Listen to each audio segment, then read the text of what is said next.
विश्वास रखिए, यह सत्य मार्ग है। सत्य विश्वास के द्वारा अनुभव में आता है तो सर्वत्र, पर जब आप विश्वास कर लेंगे तो आपको अनुभव में आ जाएगा। सर्वत्र प्रभु है, पर जैसे प्रहलाद जी ने विश्वास किया कि हमें, आप में, खड्ग में, खंभ में, सर्वत्र मेरा हरि ही विराजमान है, तो विश्वास ही हरि का दर्शन करा दिया। खंभे से नरसिंह भगवान प्रकट हो गए। गुरु के वचनों पर दृढ़ विश्वास की सर्वत्र कण कण में श्री भगवान है। कुत्ते से भगवान विठ्ठल के दर्शन कर लिए नामदेव जी ने, भूत में भगवान के दर्शन कर लिए।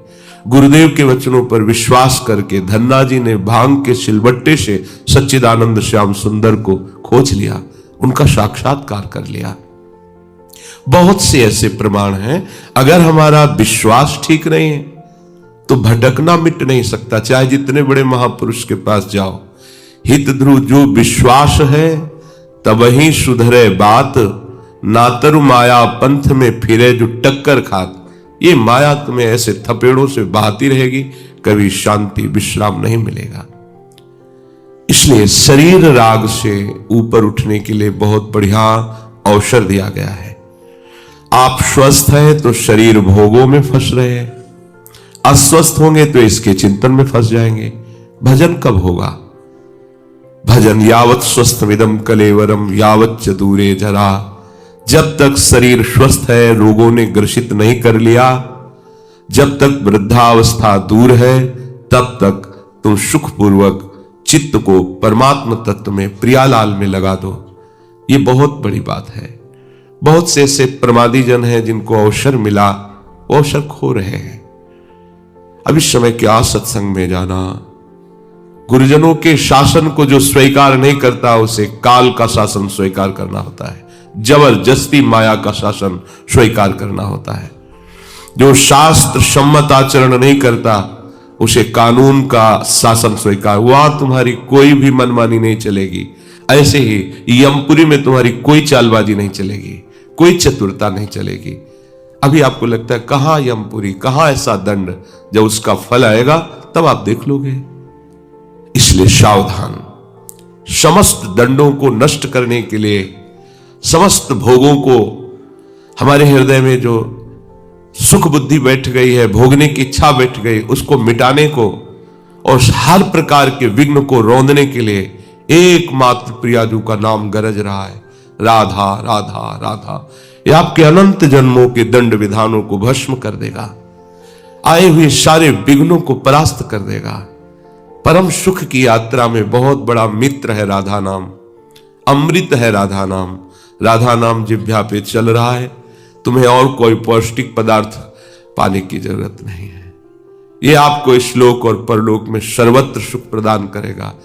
शरीर बल है, अध्यात्म बल नहीं तो उसे बलवान नहीं कहते। और अध्यात्म बल से युक्त है तो सारा बल उसके पास है। इसलिए उठो, इस शरीर राग से उठो, शरीर प्रियता से उठो। यही सबसे बड़ा बंधन है। घर परिवार से भाग सकते हो, देश से भाग सकते हो, लेकिन शरीर से कहां भाग के जाओगे? जहां जाओगे शरीर प्रियता लेके जाओगे। ये शरीर प्रियता तुम्हें परमार्थ में नहीं चलने देगी। भागने की जरूरत नहीं है, शरीर राग छोड़ने की जरूरत है। शरीर राग छूटा तो घर में रहते हुए भी वैरागी है, शरीर राग है तो वन में रहते हुए भी आप विषयी है। प्रभु कह रहे हैं यदा विनियतम चित्त मात्मन्येवावतिष्ठते निष्पृहा सर्व कामेभ्यो युक्त इत्युते तदा। चित्त को जिसने वश में कर लिया है, विनियतम, कल चर्चा हुई थी, चित्त की 5 अवस्थाएं हैं। मूढ़, क्षिप्त, विक्षिप्त, एकाग्र और निरुद्ध। ये मूढ़ चित्त वाले और क्षिप्त चित्त वाले भजन में कदम नहीं रखते। चाहे जो भेष रख लें, चाहे जैसा बाहरी नाटक कर लें, उनका चित्त भजन में नहीं लगेगा। जिसका भजन में नहीं लगता तो बस इंद्रियों के दुलार में समय कटता रहता है। तो अगे इंद्री को सजाना, रसेंद्री के अनुकूल भोजन पाना, साधन के अनुकूल नहीं, रसेंद्री के अनुकूल, बस इंद्रियों के दुलार में अधिक समय शयन में जाना, अधिक समय सांसारिक चिंतन में जाना। उनका भजन में प्रवेश ही नहीं होता, भजन में रुचि ही नहीं होती, मूढ़ता छाई रहती है, क्षिप्तता रहती है। जो विक्षिप्त है उसे कभी कभी भजन अच्छा लगता है, कभी कभी संसार। इसके लिए सत्संग मिल जाए उसे तो वो अपने इस विक्षेप को मिटा करके अगला जो अवस्था है एकाग्र, वो एकाग्र हो सकता है। जब एकाग्रता बढ़ती है तो उसे संप्रज्ञात समाधि कहते हैं। उठते बैठते चलते फिरते हर समय वो अपने प्रभु के चिंतन में डूबा रहता है। और जब चित्त निरुद्ध हो जाता है, चित्त चलन की गति गई, चाहे आप चलाना भी चाहे तो अब नहीं चल सकता, स्वरूप में स्थित है, अपने आराध्य देव में तन्मय है। असंप्रज्ञात विचक्षणा समाधि जो योग के द्वारा प्राप्त होती है वही भजन के द्वारा प्राप्त हो जाती है। विनियत चित्त को वश में कर लेना। हमारा जो चित्त बार बार किसी व्यक्ति का चिंतन करता है, विषय चिंतन करता है, घटना का, परिस्थिति का, इससे हटा के प्रभु के नाम रूप में लगाना। चित्त वृत्ति निरोधा, जो चित्त वृत्ति को रोक लेता है वही योग है। चित्त वृत्ति अपने आराध्य देव के चरणों में, नाम में, रूप में, लीला में, धाम में, मुरारी पादार्पित चित्त वृत्ति। ये चित्त तभी वश में किया हुआ माना जाता है जब एक क्षण के लिए भी संसार का चिंतन न हो।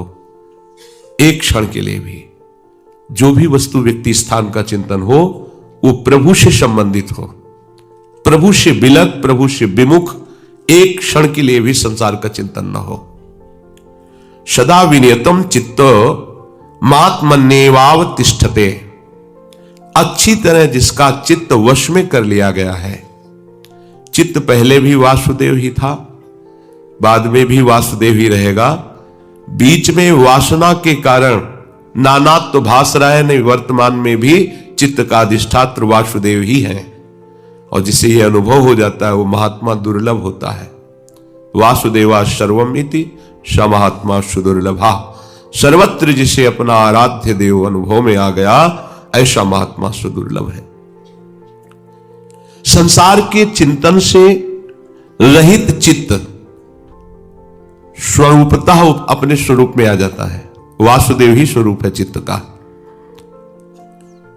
जब तक संसार का चिंतन होगा तब तक चित्त में रहते हुए भी हमारे चित्त चोर हमारे अनुभव में नहीं आएंगे।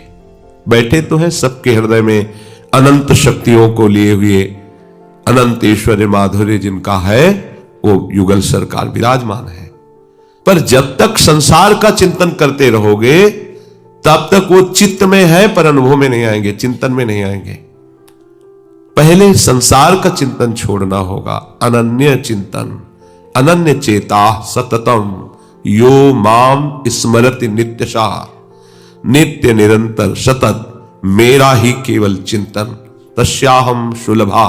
मैं उसके लिए सुलभ हो जाता हूं। सुलभ क्या? प्रकाशित हो गए।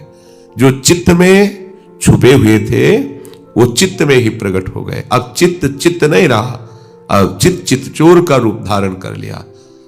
एक एक वृत्ति भगवदाकार प्रिया प्रीतम में है। ये केवल कहने की बातें नहीं है। जब आप ऐसा भजन करेंगे कि संसार का कोई भी नाम रूप वस्तु स्थान प्रभु से बिलग न अनुभव में आवे, न चिंतन में आवे, तो देखेंगे आपके चित्त में ही ज्योतिर्मय तेजोमय प्रभु प्रकाशित हो जाएंगे। जब ये संसार नहीं था तब वो था। जब सब कुछ नहीं रहेगा तब भी वो रहेगा। वही तुम्हारे चित्त में बैठा हुआ है, वो अभी इसी क्षण वो है। वो ज्यों का त्यों अभी विराजमान है। बस आपको अनुभव में इसलिए नहीं आ रहा कि आप अन्य चिंतन करते हो। अन्य चिंतन छोड़ो, तभी कहा गया अनन्य चिंतन, निरंतर चिंतन। बात पकड़िए। इस सृष्टि रचना के पहले जो थे वही सृष्टि रचना के लय होने के बाद भी रहेंगे। वर्तमान में वो हमारे चित्त में ही विराजमान है, पर हमारा जब तक चिंतन नहीं अंतर्मुख होगा तब तक वो अनुभव में नहीं आएंगे। खोजते खोजते जन्म के जन्म बाहर व्यतीत हो जाए पर अनुभव में नहीं आएगा। वो जब अनुभव में आते हैं जब आप लौटते हैं अंतर्मुख होकर, उनके संबंध से ही व्यवहार, उनके संबंध से ही चेष्टा, उनके संबंध से ही चिंतन, उन्हीं को लेकर के, तो बस अनन्य चिंतन जहां हुआ तो हृदय में वो प्रकाशित है, वो प्रकट हो गए। जब भय प्रकट कृपाला तो फिर अब उसको कुछ और प्राप्त करना बाकी नहीं रहता। कहते इतना अपार आनंद उसको मिलता है कि अब मन को कहीं लगाना भी चाहे तो नहीं लगेगा। उधो मन माने की बात, दाख छुआरा छाणी अमृत फल, विष कीड़ा विष खात उधो मन। अब तो मन मोहन से मान गया है, अब तुम्हारे आत्मज्ञान का उपदेश हमारे ऊपर चढ़ने वाला नहीं है। मन को कहीं भी कभी भी कैसे भी हटाना चाहे तो वो उपासक हटा नहीं सकता। जैसे अनन्य चिंतन नहीं है तो मन को आप लगाने की चेष्टा करो पर लगा नहीं सकते प्रभु में। ऐसे अनन्य चिंतन के प्रभाव से जिसके हृदय में प्रभु प्रकट हो गए हैं, वो मन को कहीं भी किसी से भी आसक्त करना चाहे, हटाना चाहे प्रभु से तो नहीं हटेगा। गोपीजन कहते हैं कि ठीक है, जब उनको हमारे बिना अच्छा लगता है मथुरा में तो ऐसा करती है, हम उनकी चर्चा ही बंद कर देते हैं तत्काल। नहीं सकी, नहीं, चर्चा ही तो उनकी जीवन है। अगर चर्चा नहीं तो हम तो जी नहीं पाएंगे। ये चित्त की दशा के चलो हम अब आज से नहीं करेंगे, नहीं सर मैं जी नहीं पाऊंगा, ये स्थिति आनंद की ऐसी दशा कि आप मन को हटाना चाहे तो भी मन नहीं हटेगा, किसी भी वस्तु व्यक्ति स्थान पद आदि। ये ऐसे थोड़ी महापुरुषों ने कह दिया कि हमें परमेष्ठी पद नहीं चाहिए, हमें सम्राट पद नहीं चाहिए, हमें देवराज इंद्र का पद नहीं चाहिए, हमें योग की सिद्धियां नहीं चाहिए, पर हे प्रभु आपकी निरंतर स्मृति और सेवा ये हम नहीं छोड़ पाएंगे, ये हमें चाहिए। भगवत स्मृति और भगवत सेवा अपार सुख है।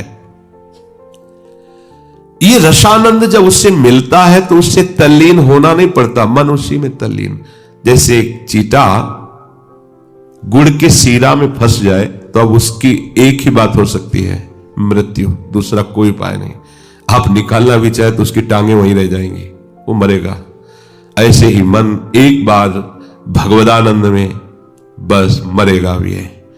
अब इसका विषय रस नष्ट हो जाना ही इसको मरना कहा गया है।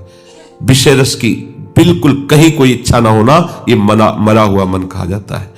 जैसे मक्खी कहीं भी बैठे उड़ सकती है, लेकिन धोखे से अगर आग में बैठ गई अंगार में तो धुआं उठेगा, मक्खी नहीं उठेगी। ऐसे ही मन कहीं भी भाग ले भागता रहेगा, लेकिन जिस दिन भगवदानंद में चिपका तो इसका अस्तित्व ही खत्म हो जाएगा। मन मन ही नहीं रह जाएगा, वो मनमोहन बन जाएगा।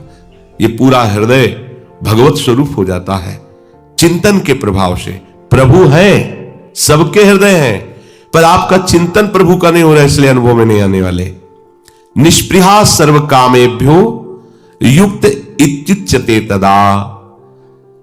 जब वो ऐसा निष्प्रिय हो जाता है उपासक भजन करते हुए कि जो कुछ प्राप्त है उसके पास उसमें कोई राग नहीं, और अप्राप्त जो है उसकी कोई कामना नहीं। देखिए भजन का प्रभाव, जो भी आपको सुख सुविधा आसपास जो भी प्राप्त है उसमें कोई राग नहीं है, और जो भी आपने सुना है पढ़ा है जैसा भी लोकांतर के सुख, उसकी कोई कामना नहीं। अप्राप्त की प्राप्ति की चाह नहीं और प्राप्त का कोई राग नहीं, निष्प्रिय। ये स्थिति भजन से आएगी, बातों से नहीं आएगी। जितना आप भजन करेंगे खुद आपके हृदय में आती चली जाएगी। दृष्ट और अदृष्ट, जो देखा है भोग या जो सुने हैं शास्त्रों में, स्वर्ग ऐसा, वहां नंदनवन में अप्सराएं, ये वो, दृष्ट अदृष्ट, इहलोक परलोक, श्रुत अश्रुत, संपूर्ण भोगों से मन हट जाता है।